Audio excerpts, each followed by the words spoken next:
एक समय चंदनपुर राज्य में राजा विक्रम सिंह का राज्य था। चंदनपुर एक छोटा राज्य था। उसकी पड़ोसी राज्य विशालगढ़ के राजा भद्रसाल से बहुत अच्छी मित्रता थी। विशालगढ़ एक बड़ा राज्य था। विशालगढ़ के पड़ोस में एक और राज्य था, प्रतापनगर। यहाँ का राजा प्रतापसेन था। विशालगढ़ और प्रतापनगर के बीच में एक नदी बहती थी। नदी के किनारे की जमीन बहुत उपजाऊ थी। नदी विशालगढ़ की सीमा के अंदर थी। इस नदी की वजह से विशालगढ़ में पीने के पानी की कभी कमी नहीं होती थी।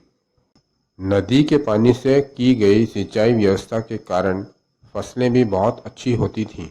विशालगढ़ दिन प्रतिदिन एक समृद्ध और शक्तिशाली राज्य बनता जा रहा था। प्रतापनगर के राजा को इसी बात से परेशानी थी। वो किसी तरह से भी नदी और नदी के आसपास की जमीन को अपने राज्य में मिलाना चाहता था। इसके लिए वो नदी वाले क्षेत्र पर अपना दावा भी करता रहता था। फिर एक दिन प्रतापनगर की सेना ने विशालगढ़ पर आक्रमण कर दिया। इस युद्ध में चंदनपुर के राजा विक्रम सिंह ने विशालनगर का साथ दिया। युद्ध में प्रतापसेन हार गया। उसे अपनी जान बचाकर वहां से भागना पड़ा। युद्ध में हारने के बाद प्रतापसेन बदले की आग में जलने लगा। वो विशालगढ़ के साथ चंदनपुर का भी दुश्मन बन गया।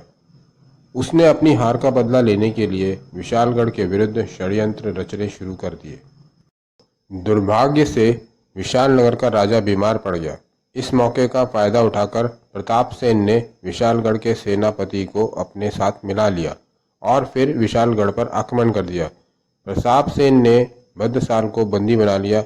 उसके बाद उसने चंदनपुर पर भी आक्रमण कर दिया। विक्रम सिंह युद्ध में वीरता से लड़ा, पर प्रतापसेन की सेना का मुकाबला नहीं कर पाया और हार गया। हार कर विक्रम सिंह और उसके वफादार मंत्री और सेनापति जंगलों में चले गए। विक्रम सिंह ने 2 बार प्रतापसेन से अपना राज्य वापस लेने के लिए सेना इकट्ठी कर उस पर हमला किया, लेकिन असफल रहा। हार जाने के बाद विक्रम सिंह एक पेड़ के नीचे बैठा था। उसके मन में घोर निराशा थी। उसे लग रहा था शायद वो प्रतापसेन से अपना राज्य कभी वापस नहीं ले पाएगा।